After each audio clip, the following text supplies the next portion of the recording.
Welcome to this explainer. Today, we're going to do something, well, wildly ambitious. We're going to take roughly 1 million years of history and condense it into a rapid, fascinating visual sprint through the entire evolution of the United Kingdom.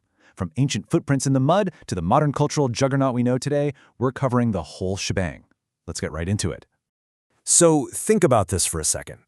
How exactly did a freezing, fabled island, a place literally dismissed as a mere myth by the mighty Roman Empire, transform into a massive global powerhouse?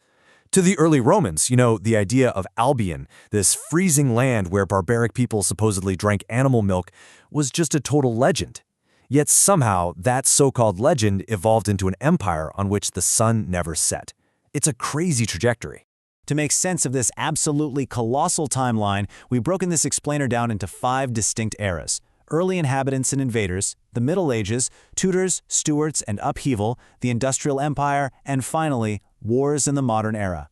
We're starting off with Section 1, Early Inhabitants and Invaders, from Paleolithic hunters to conquerors. Our story kicks off way back in the Paleolithic period, when Britain was actually physically attached to the European mainland. Picture a harsh, totally ice-covered world where early humans were just, trying to survive alongside woolly rhinos and bears.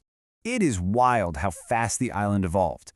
We go from small bands of Homo erectus chipping away at hand axes to the island becoming this highly sought-after prize for massive, ambitious empires. Julius Caesar himself actually tried and completely failed to conquer the Celtic tribes there. It wasn't until Emperor Claudius rolled in around 43 AD that the Romans successfully set up cities like Londinium. But as the Roman Empire eventually collapsed, the island plunged right into the Dark Ages, and that opened the door for a terrifying new threat from across the North Sea: the Vikings. Now, the really crucial point here is that the Vikings didn't just raid some monasteries and then sail away. They established the Danelaw. Led by these fearsome warriors from the Great Heathen Army, they essentially took over massive chunks of the country. They lived there, they traded, and they even intermarried with the Anglo-Saxons for centuries. That fundamentally altered the very DNA of the nation. And they left behind some incredible linguistic Easter eggs for us too. Everyday words we still use right now, words like sky, egg, and Thursday, which, by the way, literally translates to Thor's Day, came straight from the Old Norse language. Even the concept of something being wrong actually stems from their fierce belief in distinguishing right from unacceptable behavior in their old legal codes. Pretty cool, right?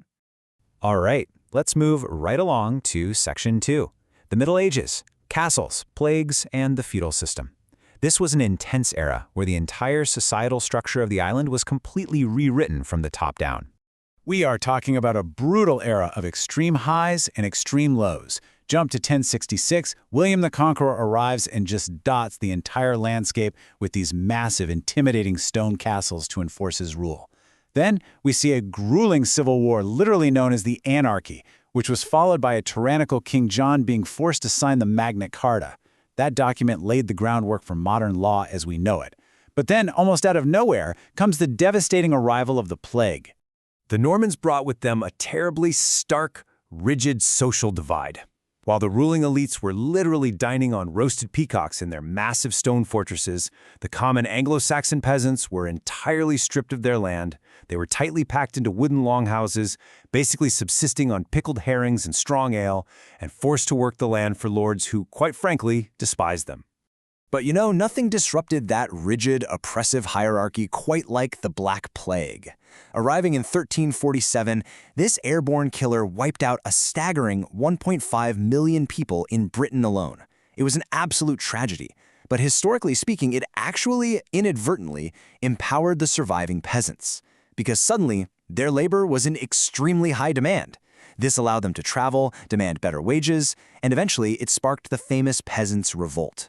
That brings us to Section 3, Tudors, Stuarts, and upheaval, religious rifts, and civil war. Now, this was an incredibly volatile period, completely dominated by desperate royal succession plans and just extreme religious whiplash. During this era, the monarchy essentially tore the country's religion apart time and time again. Henry VIII was so desperate for a male heir that he literally created his own church just to get a divorce. Then his daughter Mary aggressively reverted the whole country back to Catholicism, burning hundreds of people at the stake.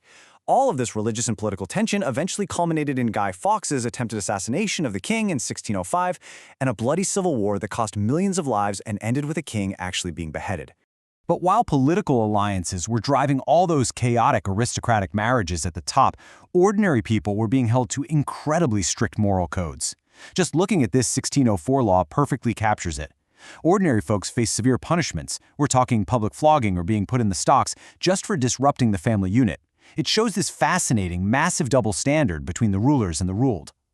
Yet despite all this constant civil unrest, the Stuart era saw global trade networks absolutely revolutionize daily life. Thanks to expanding ocean routes, British citizens were introduced to these amazing exotic goods for the very first time.